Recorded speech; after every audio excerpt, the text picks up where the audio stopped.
Spinning Silver by Naomi Novik is one of my all-time favorite standalone young adult novels. It is a retelling of a fairy tale, Rumpelstiltskin, but there are a few key differences. Firstly, there isn't one, but three main good characters, and it's told from different points of view. 6 of them, not just the point of view of the 3 main characters, which adds to the richness of the story. Now, on the cover of this edition, we only see Miriam, the 16-year-old daughter of a Jewish moneylender family, and the Starrick King, who is a very powerful sort of fae character. He's literally the king of winter.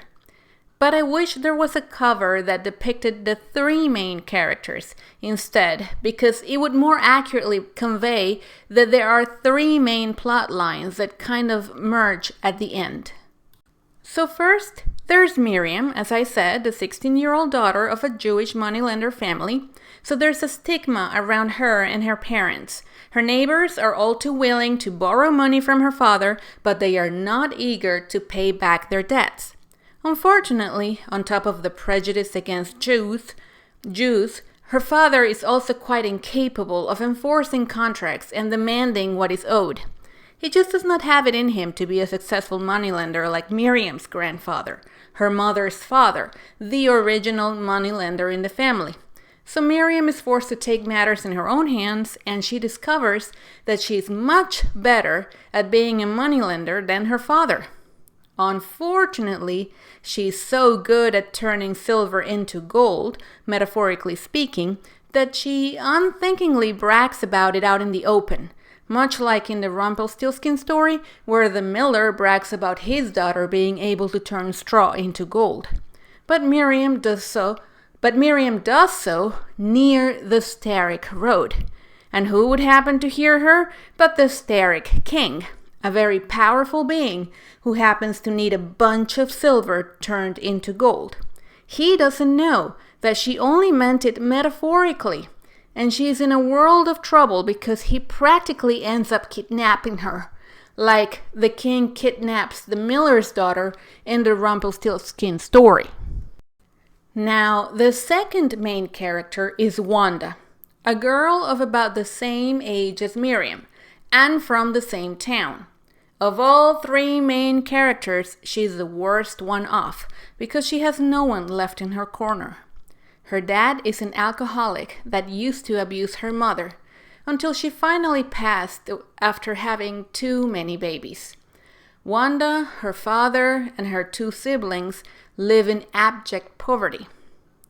Wanda and her 2 brothers are only focused on survival, so they are a bit cold towards each other at the beginning. To top it off, Wanda is illiterate, she thinks very little of herself, and she's constantly afraid her father will eventually sell her off to be someone's wife/servant.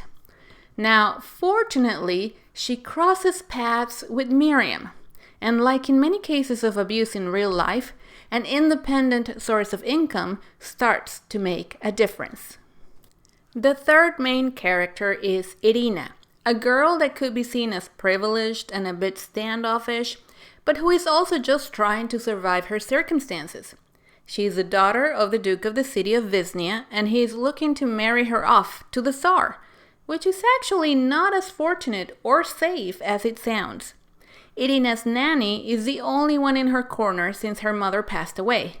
She, the nanny, is actually one of the 6 narrators, but she is very old, and she is afraid that she will eventually be dismissed, unless Irina fulfills her purpose, which is to marry well. Now, Irina is not aware of it, but she has a singular inheritance through her mother. It is this inheritance that makes the Tsar so fixated on her, so she's really plain looking. Fortunately, it is also the source of her salvation. Anyway, these 3 characters, all of them inhabiting a fantasy medieval world, eventually help each other break free. But it is not easy. It's quite a journey there, and it is also quite satisfying to read how these 3 girls slowly grow into their power and strength, and eventually they literally defeat their demons. It is a young adult book, and young adult books are typically written for readers aged 12 to 18, and the three main characters are all around 16 to 17-year-old girls, so it might appeal more to middle grade readers, but I still enjoyed it as an adult. I definitely recommend this book to anyone who is looking for a standalone fantasy read with a bit of romance, strong female leads, and a happy and satisfying ending. I keep hoping it will be made into a movie, with so many movies being retellings of fairy tales, because this is a great Rumpelstiltskin style story with a more empowering message. If you also think it has a lot of potential as a movie, drop a like. Happy